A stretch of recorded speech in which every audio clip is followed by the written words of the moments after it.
今日華仔要帶大家認識一位特別嘅訪問對象，佢就係而家參選紐約市第38選區市議員嘅葉靈霞。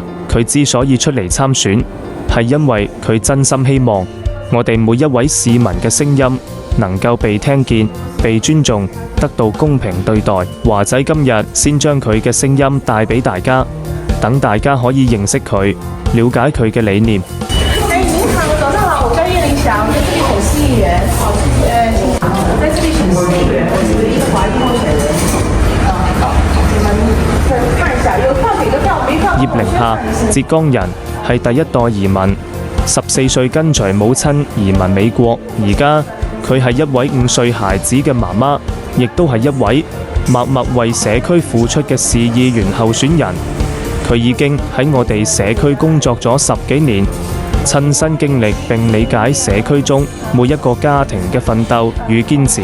作為第一代移民，佢知我哋要面對嘅挑戰，語言、工作、教育、住房，樣樣都唔容易，但佢從未放棄，反而選擇行多一步，希望用自己嘅經歷為大家爭取改變。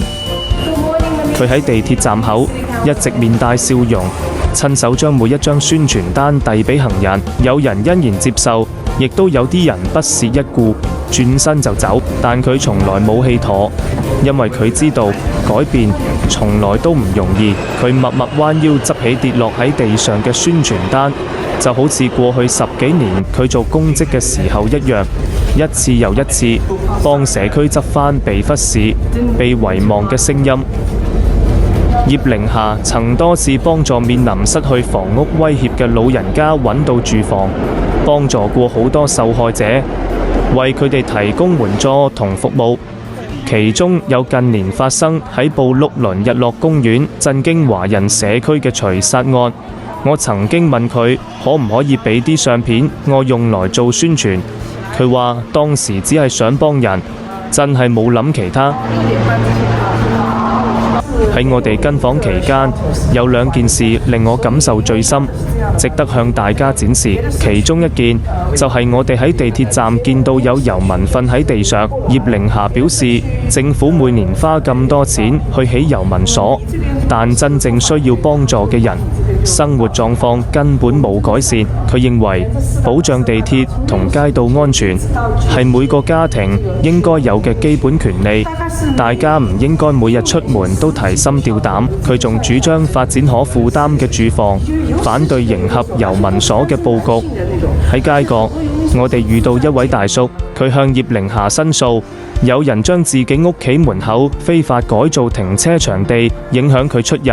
葉靈霞聽完，毫不猶豫咁講：你嚟我辦公室，我幫你打電話投訴。我有啲好奇，點解大叔自己唔打電話？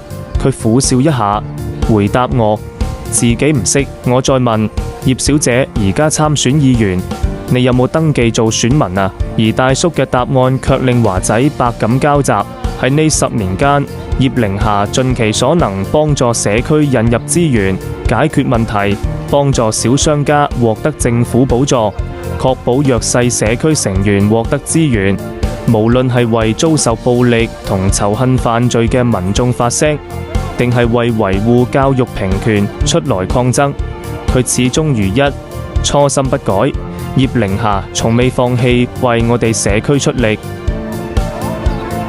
我哋最後一站嚟到老人中心，最令我感到欣慰嘅係好多長者唔單止支持葉靈霞嘅政綱，仲已經登記做選民，決心要用手上嘅一票支持一位真正為我哋社區發聲嘅人。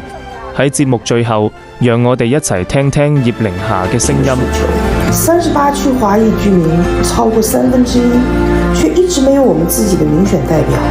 希望大家都來支持我們，用投票來發出我們的聲音，讓我們一起用實際行動改變現狀，讓我們的社區重拾安全、希望與繁榮。